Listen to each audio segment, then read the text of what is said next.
Preview.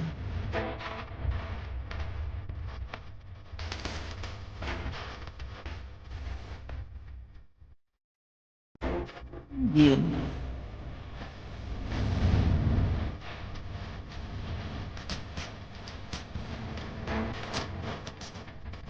Preview.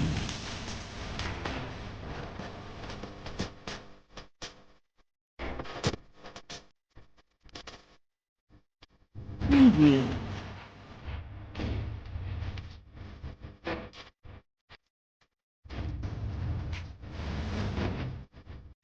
Preview.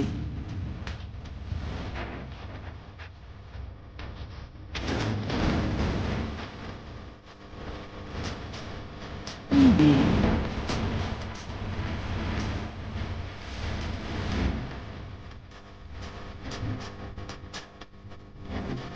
Preview. అధికారంలోకి వచ్చేటువంటి party జాగ్రత్తగా ఒక బాధ్యతతో ఒక సామాజిక స్పృహతో పనిచేయాల్సినటువంటి అవసరం ఉంది. అంటే వైఎస్ఆర్ పార్టీ అధికారంలోకి వచ్చిన తర్వాత అన్ని అరాచకాలు, దౌర్జన్యాలు, పేదల కడుపు కొట్టేటువంటి కార్యక్రమాలు, మేము ఉద్యోగాలు ఇస్తాం, లక్షల మందికి ఉపాధి కల్పిస్తామని చెప్తున్నారు. వైఎస్ఆర్సీపీ కార్యకర్తలందరినీ పెయిడ్ సర్వెంట్స్ మాదిరి వాళ్ళు వేస్తున్నారు. రామేశ్వరంలో మున్సిపల్ హై స్కూల్లో వంట ఏజెన్సీకి సంబంధించినటువంటి వాళ్ళని తీయేస్తా ఉత్తర్వులు వచ్చినారు. దీంతో ఎమ్మెల్యే ఫిర్యాదు చేసినాడని చెప్పి రాయడం కూడా జరిగింది. ఎమ్మెల్యే ఫిర్యాదు చేస్తానికి ఏముంది? వేల మంది తెలుగుదేశం పార్టీ కార్యకర్తలు ఉన్నారు, వందల మంది నాయకులు ఉన్నారు. ఎమ్మెల్యే ఆపోజిట్ పార్టీ కాబట్టి అందరిపైన ఫిర్యాదు చేస్తూ ఉంటారు. అందరిపైన ఫిర్యాదు చేస్తూ ఉంటే అందరు తీయేస్తూ ఉంటారు. మీరు 10 సంవత్సరాల నుంచి రామేశ్వరం మున్సిపల్ స్కూల్లో వంట ఏజెన్సీ నడుపుతున్నారు.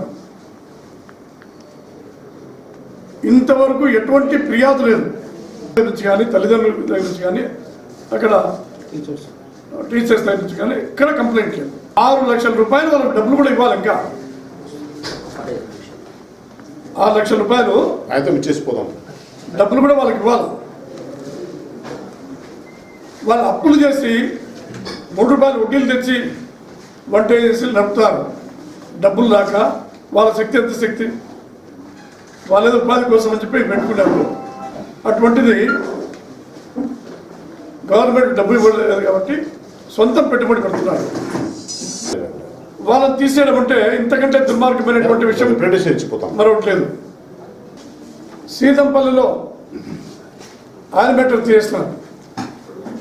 తీయేస్తా అంటే ఆమె ఆత్మహత్య ప్రయత్నం కూడా చేసింది. ఆత్మహత్య చేసుకుంటానని కూడా చెప్పింది. ఆత్మహత్య చేసుకుంటానని చెప్పినా కూడా వినకుండా సీతంపల్లిలో తీయేస్తున్నారు. రామేశ్వరంలో ఒక 4-5 రోజుల కిందట జయరాం రెడ్డి, ప్రభాకర్ రెడ్డి అనేటువంటి డీలర్లను రాజీనామా చేయమని బెదిరించడం జరుగుతూ ఉంది. సివిల్ సప్లైస్ వాళ్ళను, విజిలెన్స్ వాళ్ళను పంపించడం జరుగుతూ ఉంది. ఏమిటి అరాచకమని మేము అడుగుతున్నాం. ఈరోజు వాలంటీర్లు పెట్టుకున్నారు. వాళ్ళ ద్వారా కార్డులని, లేకపోతే పెన్షన్లని, ఇళ్ళని, ఇళ్ళ స్థలాలని చెప్తారు. ఈరోజు ప్రొద్దుటూరు ఎండి ఆఫీస్లో ఉండేటువంటి కంప్యూటర్ సిస్టమ్ ఏదైతే ఈ బీసీ, ఎస్సీ మిగతా లోన్లు కానీ, ఇంకా రేషన్ కార్డులు కానీ, ఇది పెన్షన్లు కానీ ఆన్లైన్ చేసేటువంటి సిస్టమ్ తీసుకుపోయి ఎమ్మెల్యే ఇంట్లో పెట్టుకున్నాడు.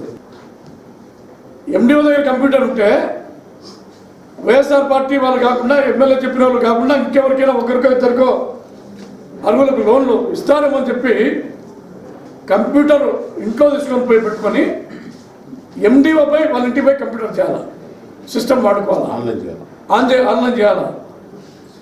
వాళ్ళు చెప్తే లాక్ తీయాలి, వాళ్ళు చెప్తే లాక్ వేయాలి. మీకు అధికారం ఉంది, చేసుకోండి. ఒక 60% మీరు చేసుకోండి.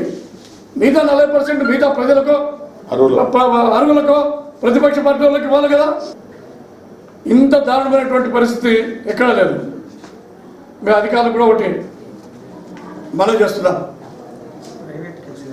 మీరు కూడా ఇట్లా అడ్డదిడ్డం ఎవరంటే వాళ్ళు చెప్తే వంటైజేషన్ తీసేయమంటే, డీలర్లను రాజీనామా చేయమంటే, లేకపోతే యాన్వర్ట్లను రాజీనామా చేస్తామని చెప్పి ఇవన్నీ చెప్తే దయచేసి మీరు వినొద్దు. కొత్తగా వైసీపీ వాళ్ళ దయాదాక్షిణాలతో ఉద్యోగాలు ఎవరు సంపాదించుకోవడం లేదు. ఎప్పటి నుండో చేసేటువంటి వాళ్ళను, అర్హత కలిగినటువంటి వాళ్ళను, నిబంధనల మేరకు నిజాయితీగా పనిచేసే వాళ్ళను మీరు ఏ విధంగా చేస్తారు? ప్రభుత్వం భారతీయంగా సచివాలయ ఉద్యోగుల పరీక్షల్లో పేపర్లు వదిలినారు. ఏపీపీఎస్సీలో పనిచేసేటువంటి ఉద్యోగులు వాళ్ళకు సంబంధించినటువంటి వాళ్లకు క్వశ్చన్ పేపర్ లీక్ చేసి ఈరోజు రాష్ట్ర ర్యాంకులు వచ్చినాయి. ఈరోజు మీకు కావాల్సిన వాళ్ళకు అక్కడ పనిచేసేటువంటి వాళ్ళకు పేపర్ లీకులు చేసి state first rank, second rank, third rank వస్తారు. ఇంకా మేము ఊరుకోము, మాకు ఓపిక నశించింది, మేము పోరాటానికి సిద్ధంగా ఉన్నాం. గవర్నమెంట్ అంటే ఇంత విచ్చలవిడిగా చేయకూడదు. ఈ మాదిరి ఏం చేసినా కూడా మేము కూడా పోరాటం, ఆందోళన కార్యక్రమాలు చేస్తాం, ఎంతవరకైనా చేస్తాం. అక్రమాలు జరిగేదానికి మేము ఒప్పుకోము. కానీ ఈ పద్ధతిలో మాత్రం చాలా తీవ్రమైనటువంటి పరిణామాలు ఉంటాయి. సార్, కాంగ్రెస్ పార్టీ అధికారంలోకి వచ్చిన తర్వాత వైఎస్ జగన్మోహన్ రెడ్డి గారు ఒక కడప జిల్లాలోనే కాదు, మొత్తం యావత్తు ఆంధ్రప్రదేశ్లో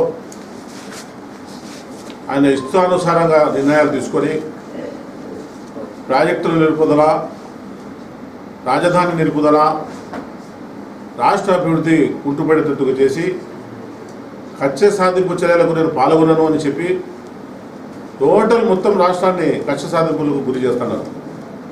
ఆయన పైన ఎంతో నమ్మకంతో తెలుగుదేశం పార్టీని కాదని వైఎస్ఆర్ పార్టీని గెలిపించిన ప్రజలకు ఏ ఒక్క రూపాయి లాభం లేకుండా ప్రజల ధనాన్ని దుర్వినియోగం చేసే పద్ధతిలో ప్రజాదర్బార్ను పగలగొట్టి రాష్ట్రంలో వైఎస్ఆర్ కాంగ్రెస్ పార్టీకి సంబంధించిన ఎమ్మెల్యేలకు ప్రోత్సాహం చేసినట్టుగా చేశారు.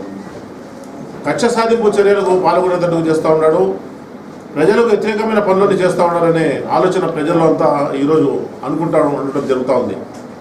ఇదే విధంగా కొనసాగితే అటు ప్రజలు, ఇటు ప్రతిపక్ష నాయకులమైన మేమందరం కూడా ప్రభుత్వానికి వ్యతిరేకంగా ఎటువంటి చర్యలు తీసుకోవాలో అన్ని తీసుకొని, ఎవరైతే అధికార పార్టీకి అండదండలు అందిస్తూ ప్రజలకు అన్యాయంగా అర్హులైన వాళ్ళకు అన్యాయం చేసిన వాళ్ళను, అర్హులైన డీలర్లను కానీ, అర్హులైన మిడ్ డే మీల్స్ వాళ్ళకు కానీ అన్యాయం చేస్తే వాళ్ళకు అండదండలతో అందించి వాళ్ళతో పాటు మేము ధర్నాలకు కానీ, ప్రైవేట్ కంప్లైంట్లు వేయటం కానీ, కోర్టు ద్వారా వాళ్ళకు న్యాయం జరిపించడం కానీ ప్రజల పక్షాన నిలబడతామని చెప్పి తెలుగుదేశం పార్టీ తరఫున మేము ప్రజలకు, ఇటు అధికారులకు తెలియజేస్తూ, జమిలీ ఎన్నికల్లో త్వరలోనే 2022లో రాబోతున్నాయి.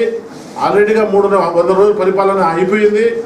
ఇంకా జరిగితే 2 సంవత్సరాలు ఖచ్చితంగా పరిపాలన జరుగుతుంది. ఈ 2 సంవత్సరాల కోసము అధికార పార్టీలో ఉండేటోళ్లకు అధికారులు సపోర్ట్ చేస్తే అధికారులు ఇబ్బంది పడతారని, అధికారులకు ఇబ్బందులు వస్తాయని చెప్పి ఈ సభాముఖంగా మేము తెలియజేస్తూ, ప్రజలు అప్రమత్తంగా ఉండాలి. ప్రజలు ఎవరికైనా ఏమైనా అన్యాయం జరిగితే తెలుగుదేశం పార్టీ ప్రతిపక్షంలో ఉంది, వాళ్ళకు తెలియజేస్తే మీ వైపున మేము నిలబడతామని చెప్పి ప్రజలకు కూడా తెలియజేస్తూ